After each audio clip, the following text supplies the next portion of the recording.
மகா உன்னதங்களில் வீற்றிருந்து மனுமக்களை கண்ணோக்கி பார்க்கிற அன்புள்ள ஆண்டவரே, மீண்டும் உம்முடைய பரிசுத்த நாமத்திற்கு கொடான கொடி நன்றிகளை ஏறெடுத்து தேவ சமூகத்தில் மீண்டும் ஒரு நாளை காண்பதற்கு எங்களுக்கு கிருபை காட்டின தயவிற்காக எம்மை ஸ்தோத்தரிக்கிறோம். வந்திருக்கின்ற எங்கள் ஒவ்வொருவருக்குள்ளும் உம்முடைய வல்லமை தங்கி உம்முடைய இந்த ஆசீர்வாதமான இந்த நேரத்தை நாங்கள் பிரயோஜனமாய் செலவிட இந்த பகல் முழு இந்த வார்த்தைகளை கொண்டு எங்களுடைய நாளை கழிக்க எங்களுக்கு பலத்தை தாரும். வந்திருக்கின்ற எங்கள் ஒவ்வொருவரோடு உம்முடைய கிருபை இருக்கட்டும். மீட்பர் இயேசு கிறிஸ்துவின் நாமத்தில் ஜெபிக்கிறேன் நல்ல பிதாவே, ஆமென்.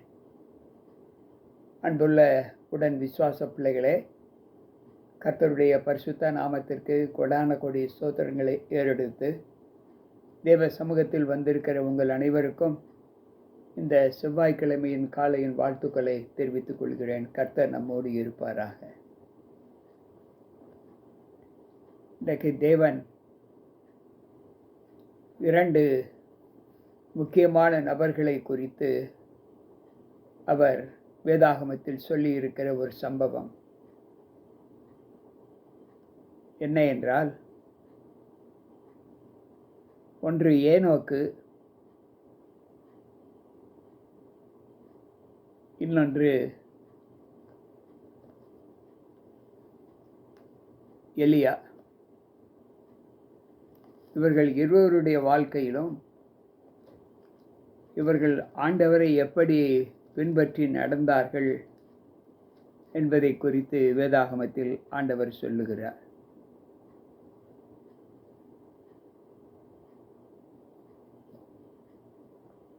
இன்றைக்கு நம்முடைய வாழ்க்கையில் பாரம்பரியமாய் ஆதாமிலிருந்து தோன்றிய 7ஆம் தலைமுறையான ஏனோக்கு எப்படி தேவனுக்கு பிரியமாய் இருந்தார் என்பதை பற்றி வேதம் சொல்லுகிறது என்பதை நாம் வேதத்தின் மூலமாக தியானிக்கப் போகிறோம். யாத்திரையாகம புஸ்தகம் 5வது அதிகாரம் 24வது வசனம், 14வது வசனம் இப்படி சொல்லுகிறது: ஏனோக்கு தேவனோடு சஞ்சரித்தார். அவன் அப்படி சஞ்சரித்து கொண்டிருக்கையில் காணப்படாமற் போனான், தேவன் அவனை எடுத்துக்கொண்டார் என்று சொல்லப்பட்டிருக்கிறது. ஏனோக்கு தேவனோடு சஞ்சரித்து கொண்டிருந்தான். அவன் சஞ்சரித்து கொண்டிருக்கையில் காணப்படாமல் போய்விட்டான், தேவன் அவரை எடுத்துக்கொண்டார் என்று வேதம் சொல்லுகிறது. இதை குறித்து நாம் சற்று சிந்திக்க வேண்டும் என்று ஆண்டவர் சொல்லுகிறார். 1 ராஜாக்களின் புஸ்தகம்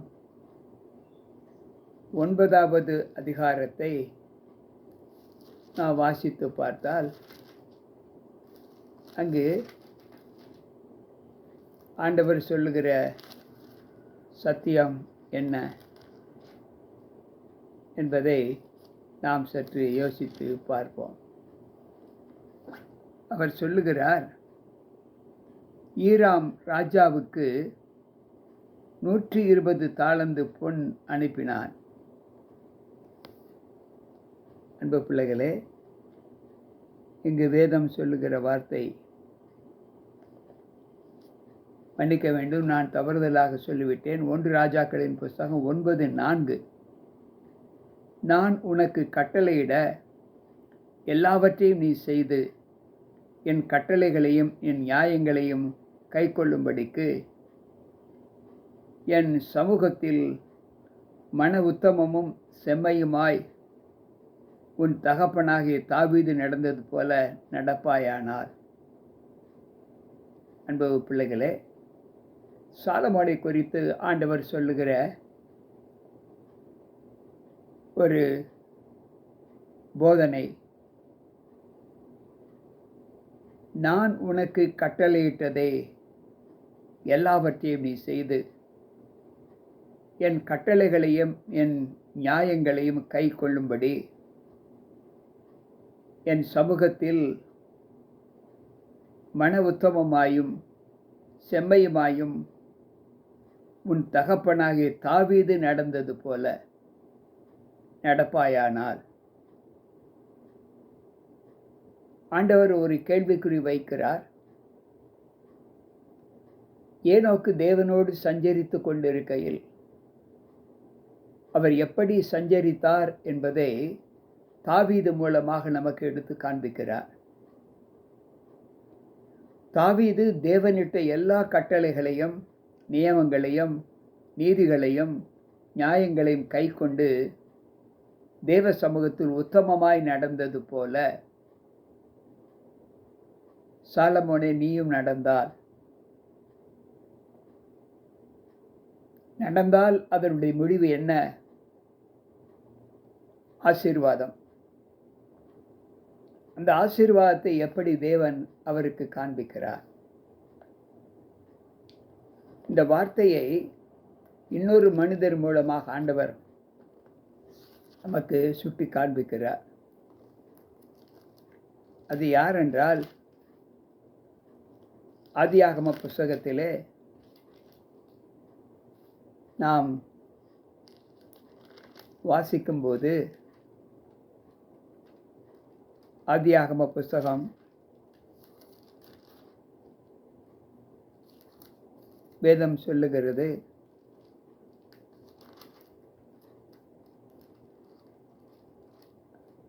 26:4 சொல்லுகிறது, ஆபிரகாம் என் சொல்லுக்கு கீழ்ப்படிந்து என் விதிகளையும் என் கற்பனைகளையும் என் நியமங்களையும் என் பிரமாணங்களையும் கைக்கொள்ளும்படி அவன் நடந்தான் என்று சொல்லுகிறார். இதே போலத்தான் தாவீது நடந்தார் என்று சாலமோனுக்கு சொல்லுகிறார். இந்த இருவருடைய நிலை என்ன என்பதை நாம் நன்கு அறிவோம். ஏனோக்கு எப்படி தேவனோடு சஞ்சரித்து கொண்டிருந்தார் என்பதை சொல்லி காண்பிக்கத்தான் ஆண்டவர் தாவீதை குறித்தும் ஆபிரகாமை குறித்தும் இங்கு சொல்லி இருக்கிறார். மேலும் இன்னொரு மனிதர் தேவனோடு சஞ்சரித்தார் என்று வேதம் சொல்லுகிறது. இது அநேகருக்கு தெரியுமா என்று எனக்கு தெரியவில்லை. அந்த மனிதர் யார் என்றால் நோவா. ஆதியாகம புஸ்தகம் 6வது அதிகாரம் 9வது வசனம் சொல்லுகிறது, நோவாவின் வம்ச வரலாறு. நோவா தன் காலத்தில் இருந்தவர்களுக்குள்ளே நீதிமானும் உத்தமனுமாய் இருந்தான். நோவா தேவனோடு சஞ்சரித்து கொண்டிருந்தான் என்று ஏனோக்குக்கு சொன்ன அதே வார்த்தையைத்தான் இங்கு நோவாவுக்கும் ஆண்டவர் சொல்லுகிறார். அன்பு பிள்ளைகளே, சற்று யோசித்து பார்ப்போம். ஏனோக்கு குறித்து வேதாகமத்தின் 65வது புஸ்தகமாக யூதாவின் புஸ்தகம் 14வது வசனத்திலே தேவன் இந்த உலகத்தை நியாயம் தீர்க்க 1000 தூதர்களோடும் பரிசுத்தவான்களோடும் வருவார் என்று முன்னறிவித்தவன் என்று ஏனோக்கை குறித்து ஆண்டவர் சொல்லுகிறார். அவனுடைய சாட்சி எவ்வளவு பெரியது என்பதை நாம் அறிய வேண்டும். தேவனோடு சஞ்சரித்தல் என்றால்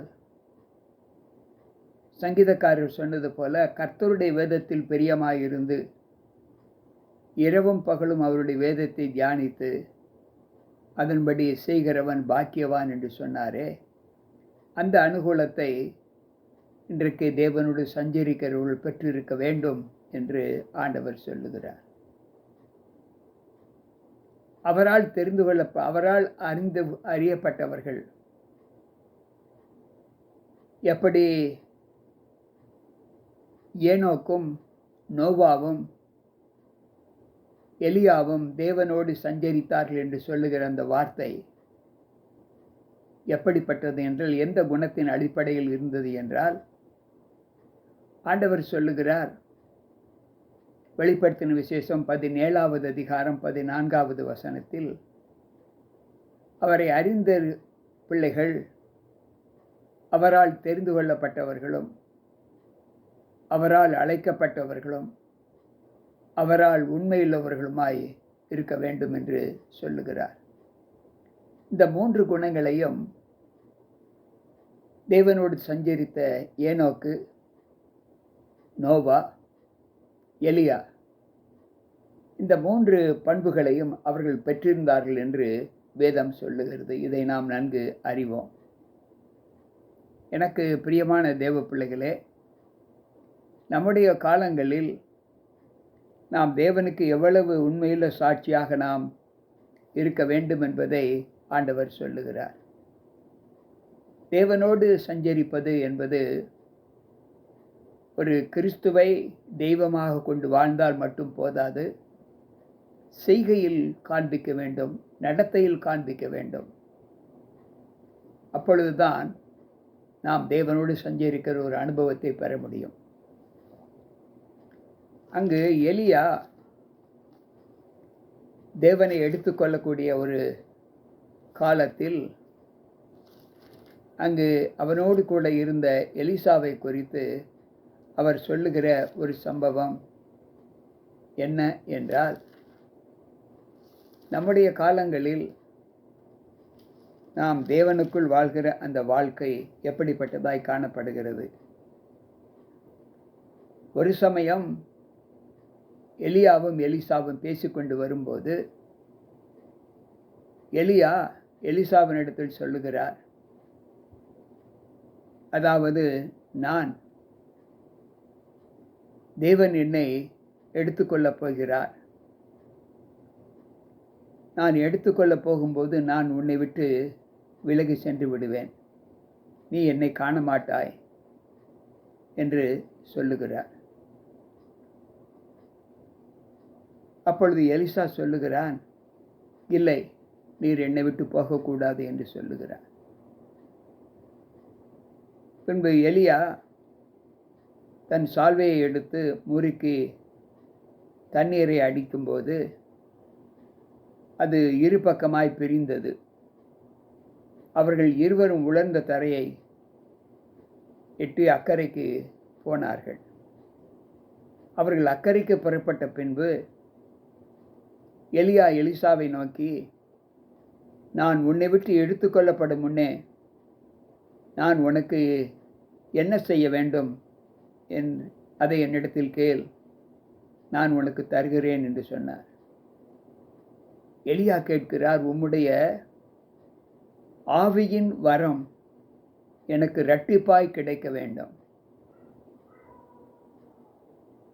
எலிசா எலியாவை பார்த்து கேட்கிறார், உனக்கு என்ன வேண்டும்?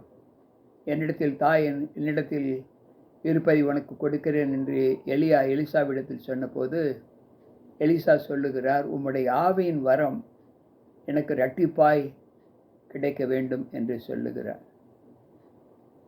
அதற்கு எலியா சொல்லுகிறார், நீ அரிதான காரியத்தை கேட்கிறாய்.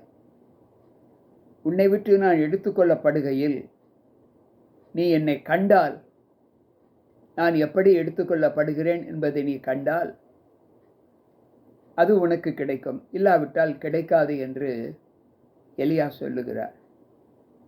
இப்படி அவர்கள் பேசிக்கொண்டு இருக்கும்போதே நடந்து போகையில் இதோ அக்கினிமயமான குதிரைகளும் அவர்கள் நடுவே வந்து அவர்களை பிரித்தது. எலியா சுழற்காற்றிலே பரலோகத்திற்கு ஏறி போனார் என்று சொல்லப்படுகிறது. அன்பு பிள்ளைகளே, இந்த பரலோகத்திற்கு ஏறி போனார். ஏறுதல் என்றால் கீழிருந்து மேலே போவதுதான் ஏறுதல்.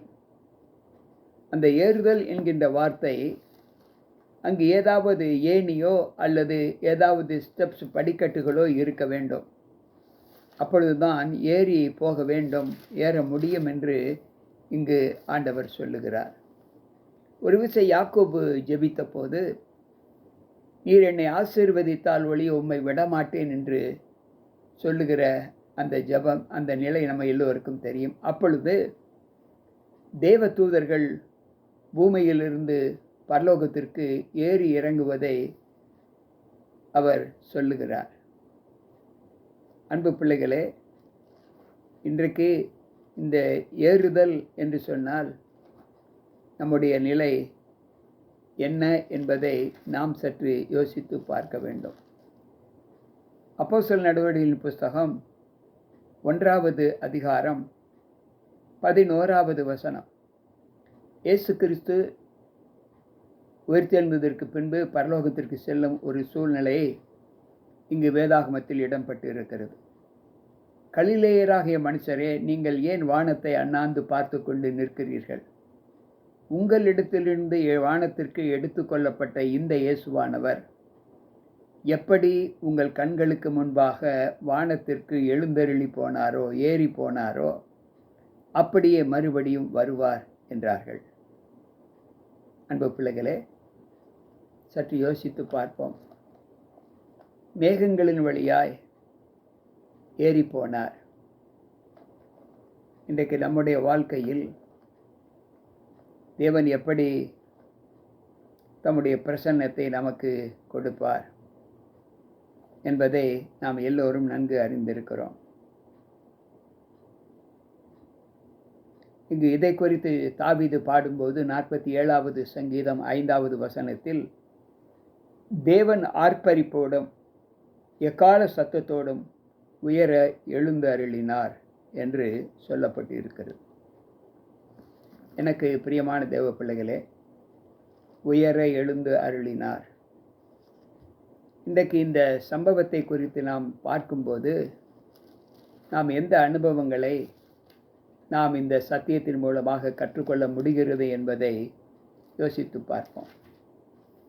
எபிரேயரின் புஸ்தகம் 4வது அதிகாரம் 14வது வசனம் சொல்லுகிறது, வானங்கள் வழியாய் பரலோகத்திற்கு போன தேவகுமாரனாக இயேசு கிறிஸ்து என்னும் மகா பிரதான ஆசாரியர் நமக்கு இருக்கிறபடியினால் நாம் பண்ணின அறிக்கையை உறுதியாய் பற்றி கொள்ள கடவோம் என்று எபிரேயர் 4:14 சொல்லுகிறது. வானங்கள் வழியாய் பரலோகத்திற்கு ஏறி போன தேவன்.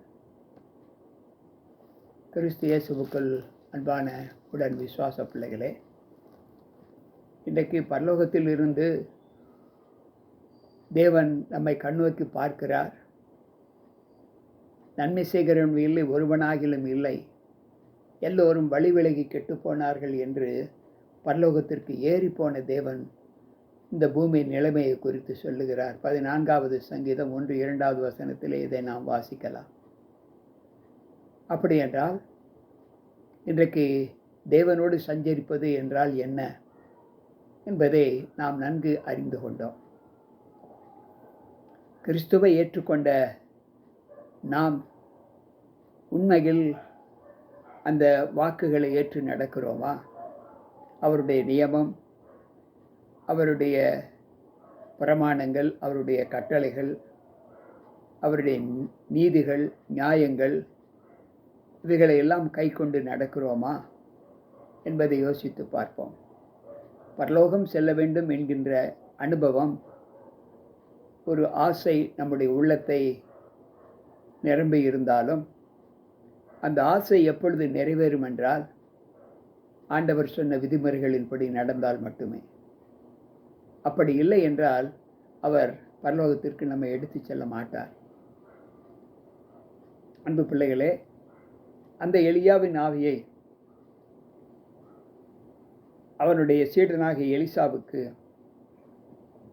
தேவன் கொடுத்தார். எப்படி நோவாவின் நாட்களில் வாழ்ந்த மக்கள் நோவாவை போல நீதிமான் அல்ல, வாழ்ந்தவர்களில் நோவா நீதிமானாய் இருந்தான் என்று அவனை குறித்து வேதம் சாட்சி கொடுக்கிறது போல, ஏனோக்கை போல, நோவாவை போல, எலியாவை போல நம்முடைய வாழ்க்கையிலும் நாம் தேவனோடு சஞ்சரிக்கிற ஒரு அனுபவத்தை நாம் பெற்றிருக்கிறோமா என்பதுதான் இன்றைக்கு மிக முக்கியமான ஒரு செய்தி. வெறுமனே நாம் ஆண்டவரை துதிப்பது, பாடுவது, அவரை குறித்து பேசுவது, சத்தியம் சொல்லுவது, இவைகளெல்லாம் நம்மை பரலோகத்திற்கு அழைத்து செல்லுமா என்றால் அது நமக்கும் தேவனுக்கும் உள்ள உறவை வெளிப்படையாக காண்பிக்கக்கூடிய ஒரு சாட்சியாக காணப்பட வேண்டும். நம் எல்லோருடைய விருப்பமும் அதுதான். ஆண்டவரும் அப்படித்தான் விரும்புகிறார். நம்முடைய குடியிருப்பு பரலோகத்தில் இருக்கிறது என்றுதான் ஆண்டவர் விரும்புகிறார். அந்த விருப்பத்திற்கு அவர் சந்தோஷப்படும்படி அவரால் அழைக்கப்பட்ட நாம் எல்லோரும் அவருடைய ராஜ்யத்திற்குள் செல்ல வேண்டும் என்பதுதான் அவருடைய சித்தம். எல்லோரும் சத்தியத்தை அறியும் அறிவை அடையவும் ரட்சிக்கப்படவும் அவர் சித்தமுள்ளவராய் இருக்கிறார் என்றுதான் 2 தீமோத்தேயு 2:4 நாம் வாசிக்கிறோம். இன்றைக்கு அந்த சித்தத்தை நிறைவேற்றுவதற்கு நாம் தேவனோடு சஞ்சரிக்கிறோமா? இதுகாரம் நடந்த வாழ்க்கை எப்படி வேண்டுமானாலும் இருக்கலாம். இன்றிலிருந்து இந்த சத்தியத்தை கேட்ட நாம் தேவனோடு சஞ்சரிப்பதற்கு நம்ம ஒப்பு கொடுப்போமா? கால தாமதம் செய்ய வேண்டாம். ஆண்டவர் நடந்ததை மன்னிக்கிற மறக்கிற தேவன். நடக்கப் போவதையோ நாம் சிந்தித்து செயல்பட வேண்டுமென்று இந்த நாளின் சத்தியத்தை நமக்கு வெளிப்படுத்தி காண்பிக்கிறார். கேட்டுக்கொண்டிருக்கிற அன்பான தேவ பிள்ளைகளே, அந்த சத்தியத்திலே நடப்பதற்கு இன்றைக்கு நீங்கள் ஆயத்தமாயிருந்தால் என்னோடு கூட ஜெபிக்க வாருங்கள். அன்புள்ள ஆண்டவரே, இன்றைக்கு வேத சத்தியத்தில் உமது தாசர்களாகிய ஏனோக்கு, நோவா, எலியா, எலிசா, ஆபிரகாம் இவர்களை குறித்து நாங்கள் படித்தோம். அவர்கள் எப்படி உம்மோடு சஞ்சரித்த அனுபவத்தை நாங்கள் அறிந்திருக்கிறோம். அதை போல எங்களுடைய சஞ்சாரமும் உம்மோடு சஞ்சரிக்கக்கூடிய அளவிற்கு உமக்கு பிரியமாய் காணப்பட எங்களை உம்முடைய கரத்தில் ஒப்புக் கொடுக்கிறோம். எங்களை ஏற்று எங்களை புதுப்பியும். உம்முடைய ஆண்டவரே, குணத்தை நாங்கள் முற்றிலும் ஏற்றுக்கொண்டு பெற்றுக்கொண்டு அதன்படி எங்களுடைய வாழ்க்கையை தொடர எங்களை உம்முடைய கரத்தில் ஒப்புக் கொடுக்கிறோம். ஏற்றுக்கொள்ளும். மீட்பர் இயேசு கிறிஸ்துவின் நாமத்தில் ஜெபிக்கிறேன் நல்ல பிதாவே, ஆமென். அன்பு பிள்ளைகளே, கேட்ட சத்திய வார்த்தைகள் நம்மை மீண்டும் கர்த்தருடைய சமூகத்தில் நெருக்கமாய் இருப்பதற்கான போதனையை தந்ததற்காய் ஆண்டவருக்கு நன்றிகளை ஏறெடுக்கிறோம். மீண்டும் நாளை சந்திப்போம். உங்கள் போதகர் ஜி.கே. ராபர்ட். கர்த்தர் நம்மோடு இருப்பாராக. ஆமென்.